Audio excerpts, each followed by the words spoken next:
우리 질문 1번 한번 같이 한번 읽어보겠습니다. 제자들은 왜 아이들을 꾸짖었을까요? 다른 사람이 죽게 가는 것을 막고 있지는 않습니까? 예수님은 아이들을 사랑하고 또 기뻐하셨고 축복하셨죠. 그래서 마태복음 18장에 보시면 그런 내용이 나오는데요. 이 당시 근데 사회 분위기는 어린 아이들을 이렇게 좀 이렇게 존중하는 분위기가 아니었습니다. 어린 아이들 좀 무가치하게 여겼던 그런 당시 배경 속에서 예수님이 어린 아이를 사랑하고 축복하는 것은 굉장히 이렇게 좀 놀라는, 그래서 이제 어떤 부모님들은 자기 자녀를 예수님께 좀 안수해 주시기를 바라는 마음으로 아이들을 데리고 나왔어요. 근데 제자들이 그 부모를 이제 꾸짖기 시작한 거예요. 13절 한번, 다시 한번 13절 한번 읽어보겠습니다. 그때 사람들이 예수께서 안수하고 기도해 주심을 바라고 어린 아이들을 데리고 오매 제자들이 꾸짖거늘. 그 제자들은 그 어린 아이들이 예수님을 번거롭게 한다고 생각을 하게 된 거예요. 그 제자들은 그 아이들을 좀 이렇게 꾸짖었어요.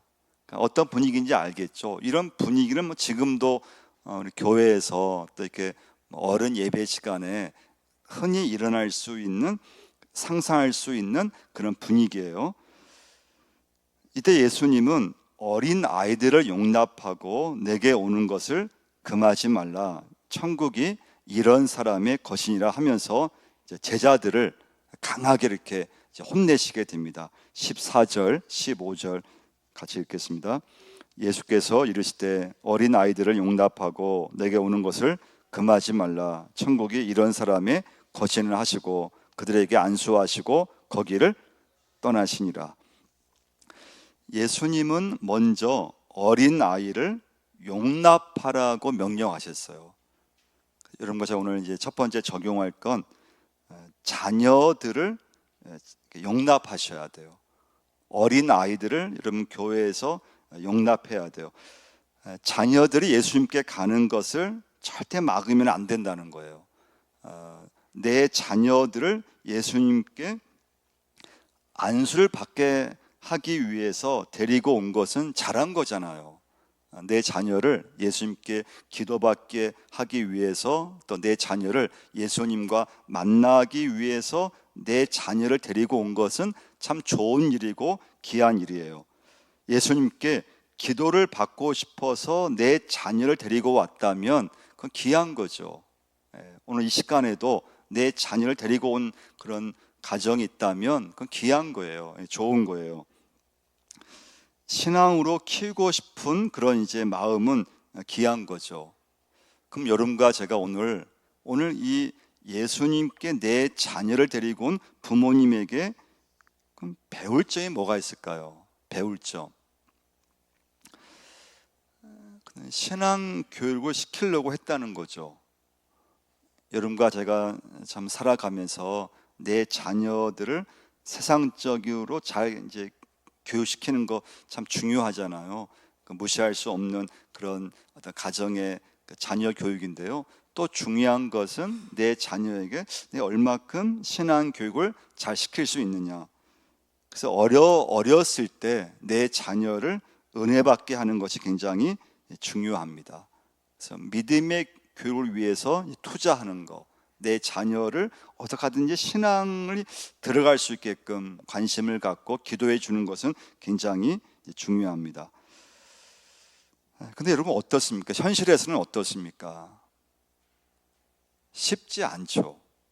내 자녀들과 함께 내가 부모인들이 예배 드리고 싶지만은 자녀가 어리게 되면은 그 자녀를 돌본다고 하는 게 쉽지가 않아요. 자녀를 이렇게 돌봐서 자녀를 이렇게 예배 드리게끔 하면서 하는 건 아이가 어릴수록 통제하기 어렵잖아요. 그러나 하여튼 어려서부터 아이들이 예배 분위기에서 자라는 것은 굉장히 중요한 거죠. 믿음도 함께 자라는 것을 이제 여러분과 제가 볼 수 있게 됩니다. 자, 15절을 한번 우리 다시 한번 보시면요. 그들에게 안수하시고 거기를 떠나니라. 그래서 예수님은 그 어린 아이들에게 안수해 주셨다는 이제 말씀인데요. 아마 이 말씀은 여러분 그 가정에서 한번 이것은 좀 적용해 보시면 좋을 것 같아요. 자녀가 어린 자녀들이 있으면 자녀를 기도해 줄 때 내 자녀에게 이렇게 자녀를 붙들고 아니면 안수해 주고 뭐 손을 붙잡고 내 자녀 위에 기도해 주는 거, 안수 기도해 주는 것은 이제 한번 여러분 시도해 볼 수 있기를 바랍니다. 질문 2번 한번 같이 한번 읽어보겠습니다. 영생을 얻으려면 내 소유를 다 바쳐야 하나요? 영생은 선한 행위에서 오는가? 참된 영생이란 어디에 있습니까? 오늘 마태복음 19장이 참 중요한 메시지고 중요한 주제예요. 영생에 대한 주제인데요. 어떤 청년이 예수님께 찾아왔어요. 그 질문을 한 거예요. 선생님이요, 내가 무슨 선한 일을 하여야 영생을 얻으리까? 이렇게 물었어요. 여러분, 젊은 그런 청년이 영생에 대해서, 뭐 신앙에 대해서, 믿음에 대해서 고민하고 있다면 그건 참 귀한 청년이잖아요. 젊은 사람이 어떻게 하면 신앙생활 잘할까? 어떻게 하면은 믿음 생활을 잘할 수 있을까? 그런 고민을 한다고 하는 것은 참 좋은 고민이에요. 우리 18절부터 20절까지 한번 보시면요. 18절부터 20절까지 한번 읽어보겠습니다. 이르되 어느 계명이 오니까 예수께서 이르시되 살인하지 말라, 간음하지 말라, 도둑질하지 말라, 거짓 증언하지 말라, 내 부모를 공경하라, 내 이웃을 내 자신과 같이 사랑하라 하신 것이니라. 그 청년이 이르되 이 모든 것을 내가 지켜 싸운데 아직도 무엇이 부족하니까? 이렇게 말할 정도로 이 청년은 아주 완벽한 삶을 살았다고 볼 수 있어요. 그러니까 나이도 젊은데 근데 삶 자체가 뭐 율법을 지킴에 있어서 아주 부족함이 없다고 생각할 정도로 그렇게 이제 완벽한 그렇게 살았다는 거예요. 자, 22절도 한번 보시면요. 22절 읽어보겠습니다. 그 청년이 재물이 많음으로 이 말씀을 듣고 근심하며 가니라. 또 이 청년은 믿음만 좋을 뿐만 아니라 부자였다는 거예요. 부자 청년이었어요. 이 부자 청년은 누가복음 말씀 보면은 그 지위가 관원이었다고 나와요. 관원. 상당히 높은 지위죠. 나이도 젊은데 돈도 많이 이렇게 벌었고 그리고 지위도 높은 지위에 있는, 그러니까 이 부자 청년은 이 세상에서 얻을 것은 다 얻었다는 거예요. 돈도 있고 젊음도 있고 명예도 있고 지위도 있고 이 땅에서 얻을 수 있는 것은 다 얻었어요. 그러면서도 영혼에 대해서, 영생에 대해서 관심을 가지고 있다는 것은 참 귀한 거죠. 참 좋은 거예요. 자, 근데 문제는 뭐냐? 이 두 번째 이 질문에서 이 청년의 문제는 뭘까요? 부자 청년, 또 지위도 있어요, 명예도 있어요, 그리고 삶 자체도 완벽해요. 율법을 지키며 살았어요. 자, 그런데 이 청년에게는 한 가지 문제가 있어요. 그 문제는 무엇인가 하면 영생을 얻는 방법이 문제예요. 영생에 대해서 관심을 갖고는 있었어요. 그러니까 그건 좋은 관심이에요. 자, 그러나 그 영생을 얻고자 하는 방법에 대해서 문제가 있었어요. 자, 17절을 한번 보시면요. 17절 한번 읽겠습니다. 예수께서 이르시되 어찌하여 선한 일을 내게 묻느냐? 선한 이는 오직 한 분이시니라. 내가 생명에 들어가려면 계명들을 지키라. 자, 예수님은 어찌하여 선한 일을 내게 묻느냐? 선한 이는 오직 한 분이신데 내가 생명에 들어가려면 계명들을 지켜야 된다. 이때 청년이 제가 모든 것을 제가 지켰는데 제가 아직도 무엇이 부족합니까? 그러니까 이 청년에게 예민한 부분은 뭔가 하면요, 선한 행위였던 거예요. 선한 행위. 이 청년은 윤리적으로 도덕적으로 자신은 율법을 완벽하게 지키며 살아왔다고 생각을 한 거예요. 이때 예수님께서 이 청년에게 아주 그 좀 이 청년의 약점, 그 아주 그 질문을 하게 되죠. 그 21절 말씀이요. 21절 한번 읽어보겠습니다. 예수께서 이르시되 내가 온전하고자 할진대 가서 내 소유를 팔아 가난한 자들에게 주라. 그리하면 하늘에서 보화가 내게 있으리라. 그리고 와서 나를 따르라 하시니. 자, 이 청년은 부자 청년이었어요. 율법적으로 완벽한 사람이에요. 영생에 대해서 관심도 갖고 있어요. 자, 그런데 예수님께서 이 청년에게 있어서 좀 약한 그 부분이, 이 청년은 물질에 대한 집착이 강했다는 거예요. 돈에 대한 집착이 강했어요. 하여튼 돈에 대해서 강한 그런 어떤 집념이 있었어요. 예수님은 그것을 찌르신 거예요. 자, 22절 이 청년이 어떻게 합니까? 그 청년이 재물이 많음으로 이 말씀을 듣고 근심하며 가니라. 그러니까 이제 구원은 여러분과 제가 믿음으로 얻는 것인 줄 믿습니다. 구원은 여러분과 저의 어떤 행위로 얻는 것이 아니고 믿음, 구원, 이 모든 것은 하나님의 은혜로 내가 받는 것이고 하나님의 은혜로 얻는 것임을 꼭 기억해야 돼요. 그럼 여러분, 그럼 영생은 뭘까요? 영생. 구원이 뭘까요? 영생과 구원. 이 청년은 나름대로 말씀을 지키려고 했고 또 선한 행위가 있었고 나름대로는 괜찮은 청년이에요. 근데 예수님께서는 이 청년에게 영생에 대해서, 이 영생을 얻는 방법, 구원 얻는 방법이 이게 어떤 우리의 선한 행위로 이것은 구원은 얻을 수 없다는 거예요. 오늘 여러분과 제가 이 영생에 대한 개념을 확실히 정리해야 되는데요. 영생이 뭐냐? 하나님 자신을 의미하는 거예요. 영생, 구원, 이것은 하나님이에요. 하나님. 영생이 뭐냐? 하나님 자신, 하나님에 속한 거예요.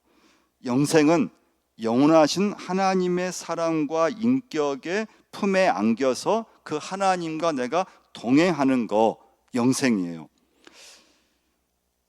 그러니까 예수님은 선한 행위 자체는 어떤 것이든 영생을 얻게 하는 것이 아니라는 거예요.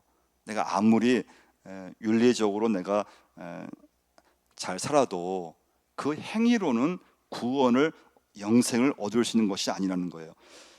그러니까 참된 영성은 하나님 자신, 참된 영성은 그리스도, 예수 그리스도 그 자신을 의미해요. 그러니까 여러분과 제가 구원은 예수님을 내가 영접하는 거, 구원은 하나님의 자녀가 되었을 때 여러분과 저에게 영생과 구원이 임하는 줄 믿으시기를 바랍니다. 성경 좀 찾아보겠는데요. 요한복음 5장 39절을 먼저 한번 찾아보겠습니다. 이제 신약 성경에서 영생이라는 단어가 나오는 구절을 좀 찾아보려고 해요. 요한복음 5장 39절을 이렇게 보시면요. 같이 한번 읽겠습니다. 너희가 성경에서 영생을 얻은 줄 생각하고 성경을 연구하거니와 이 성경이 곧 내게 대하여 증언하는 것이라. 그러니까 영생하신 하나님이 인간의 몸을 입고 세상에 오셨다는 거예요. 그분이 예수 그리스도세요. 그러니까 예수님 안에 참된 영혼이 있는 거예요. 구원이 있는 거예요. 그러니까 하나님의 영생이시고 예수님이 영생이시고 그 예수님과 하나님을 믿는 여러분과 저에게 영생의 은혜가 이제 임하는 줄 믿습니다. 우리 요한일서 5장도 한번 찾아보겠습니다. 요한일서 5장 11절과 12절을 한번 찾아보겠습니다. 요한일서 5장 11절 12절 읽겠습니다.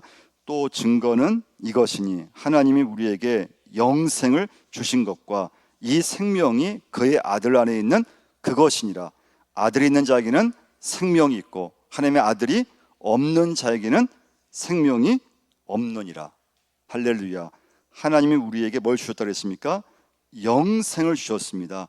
그래서 12절 말씀, 아들이 있는 자에게는 생명이 있고 예수님을 믿는 사람에게는 생명, 영생이 있고, 하나님의 아들이 없는 자, 예수님을 믿지 않으면 생명이 없다는 말씀이에요. 또 잘 아는 말씀이 있죠. 우리 요한복음 3장 16절로 한번 가서요. 요한복음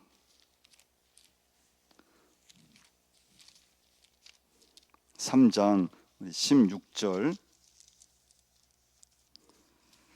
같이 읽겠습니다.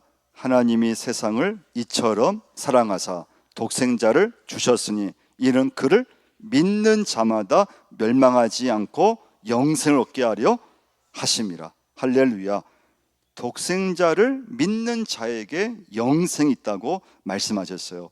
요한복음 4장 14절도 한번 보시면요, 읽겠습니다.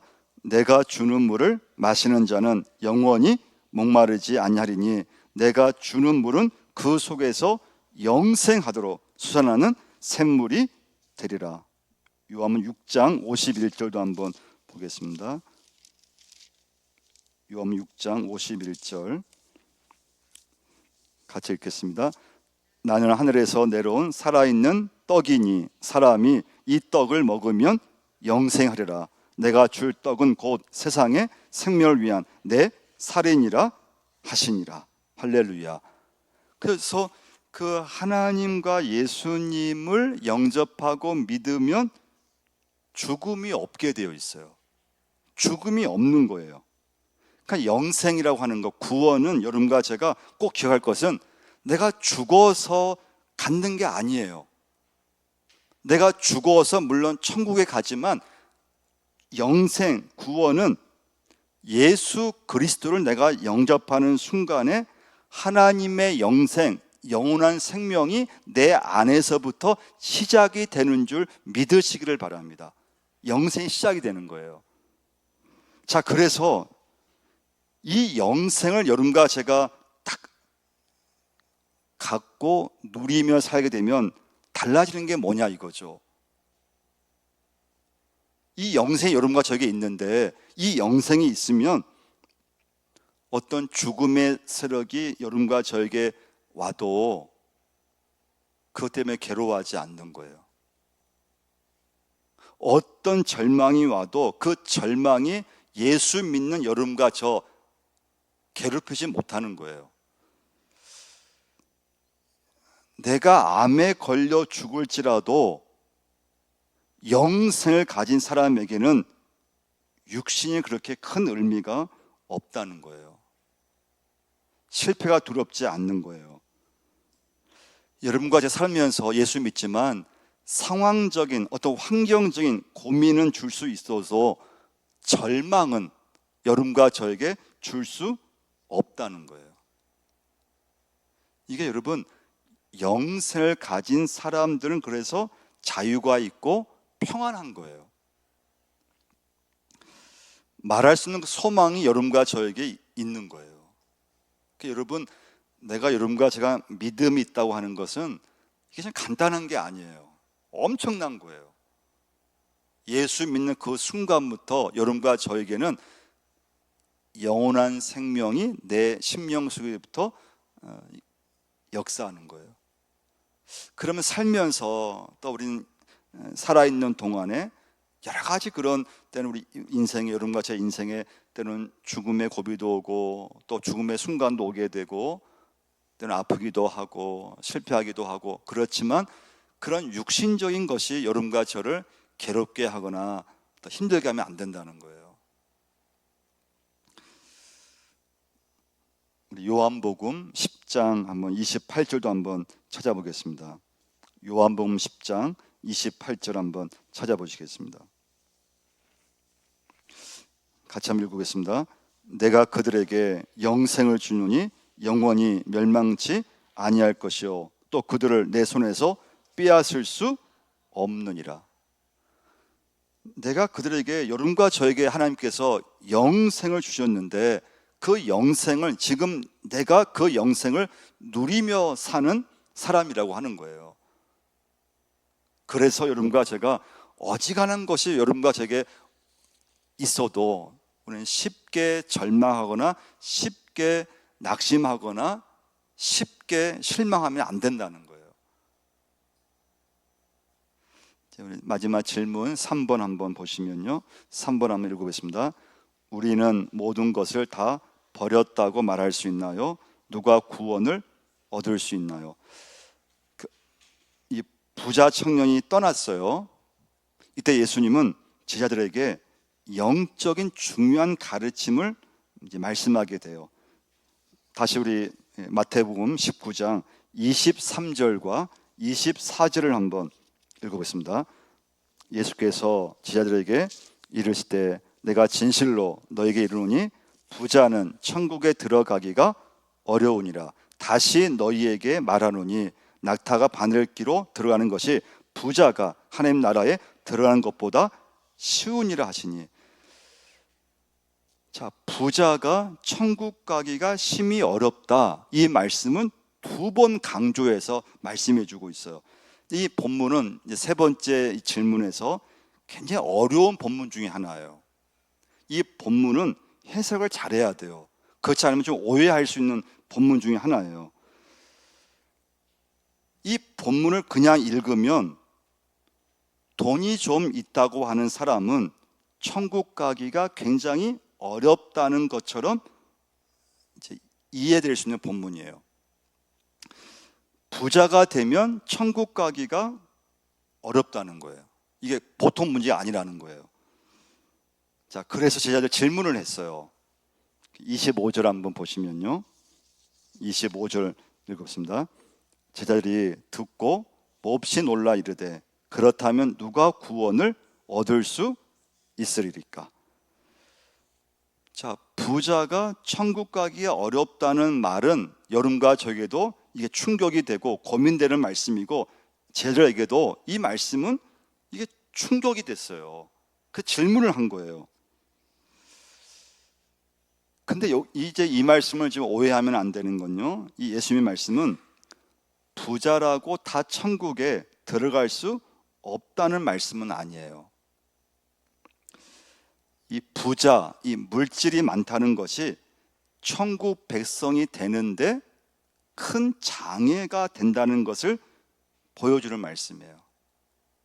또 중요한 건요, 여기서 부자라고 하는 건요, 돈이 많은 사람을 말하는 게 아니에요.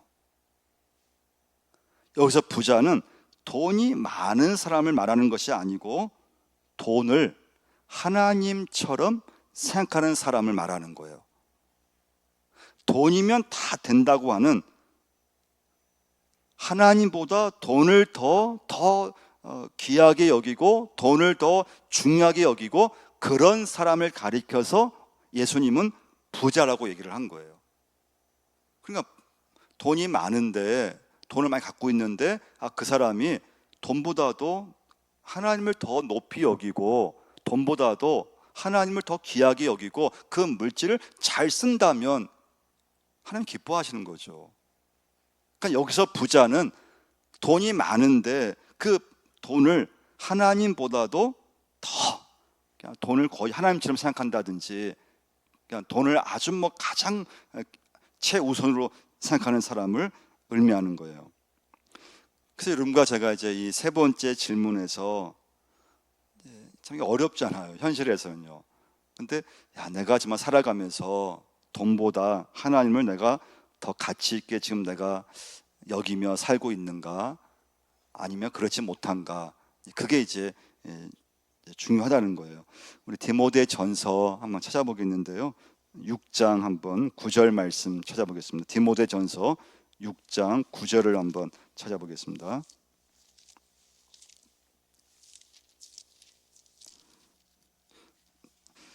자, 6장 9절과 10절 한번 읽어보겠습니다. 부하려 하는 자들은 시험과 올무와 여러 가지 어리석고 해로운 욕심에 떨어지나니 곧 사람으로 파멸과 멸망에 빠지게 하는 것이라. 돈을 사랑함이 일만하게 뿌리가 되나니 이것을 탐내는 자들은 미혹을 받아 믿음에서 떠나 많은 근심으로써 자기를 찔렀도다. 그러니까 이제 마태복음 19장에 이제 말씀 보면은 예수님께서 먼저는 어린 아이들을 용납해야 된다 말씀해 주셨어요. 여러분과 제가 어떻게 교회에서 어린 아이들을 어떻게 이제 용납할 수 있어야 돼요. 두 번째, 부자 청년이 나름대로 괜찮은 청년이죠. 믿음에 대해서도 관심이 있고, 근데 이 청년이 영생을 어떻게 얻을 수 있습니까? 본인은 선한 행위로 얻는다고 생각했어요. 그때 예수님께서 질문을 한 이 사람의 가장 약점을 공격한 거죠. 너가 갖고 있는 그런 물질 중에서 가난한 사람들에게 나누어 주라. 근데 그 말을 듣자마자 이 사람은 떠나갔다는 거예요. 이때 예수님께서 이제 세 번째, 그럼 누가 구원을 얻을 수 있습니까? 누가 구원을 그럼 얻습니까? 부자는 천국에 들어갈 수 없다고 말씀하시면서, 그래서 여러분과 제가 이제 이 말씀 묵상할 때, 그럼 나는 그럼 예수 믿으면 살아가면서 다른 어떤 것보다도 하나님을 가장 귀하게 여기며 살고 있는가? 아니면은 내가 하나님 믿는다고 하지만 현실에서는 하나님보다도 내가 더 돈을 더 귀하게 여기고 돈을 더 중요하게 여기고, 그렇다면 여러분과 제가 이제 오늘 말씀을 묵상할 때 이 돈의 위력과 돈의 유혹에서 벗어난다고 하는 게 쉽지 않다는 거예요.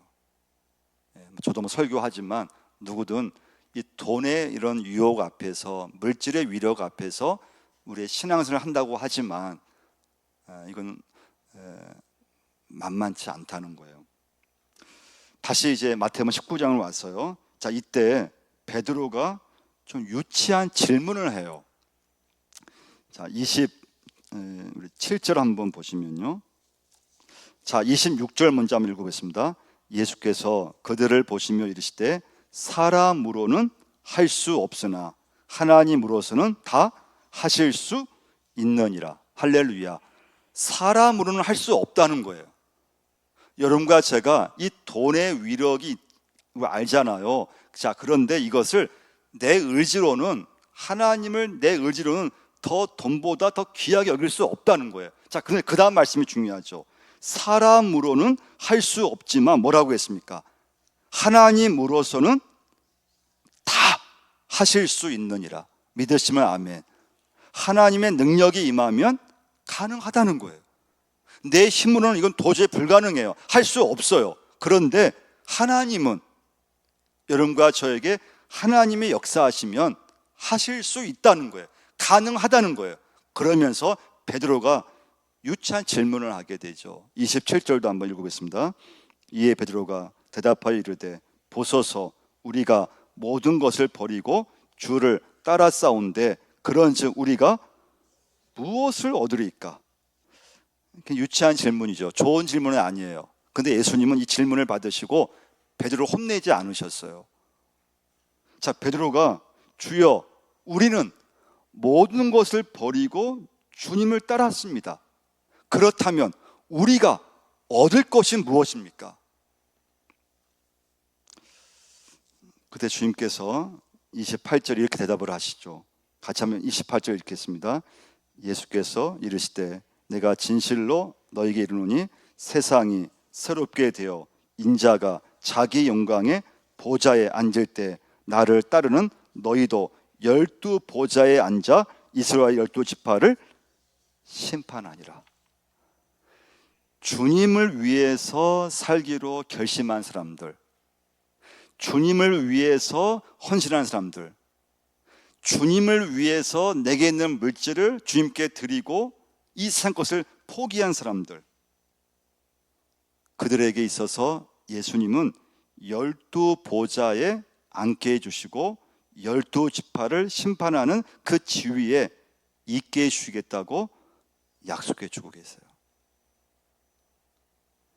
이 믿음이 여러분과 저에게 있어야 될 줄 믿습니다. 세상에서의 어떤 가난함이 하나님 나라에서의 부요함이 되고 세상에서의 고난이 하나님 나라의 풍성함인 것을 보여주는 말씀이에요. 그럼 결론은 무엇인가 하면 여러분과 제가 그럼 나는 어떤 길을 택할 것인가에 달려 있다는 거예요. 그럼 나는 내 믿음을 가지고 이 세상에 살아가는 동안에 여러분과 저는 각자가 어떤 인생을 내가 살 것인가, 나는 어떤 믿음의 길을 지금 가고 있을 것인가, 또 갈 것인가.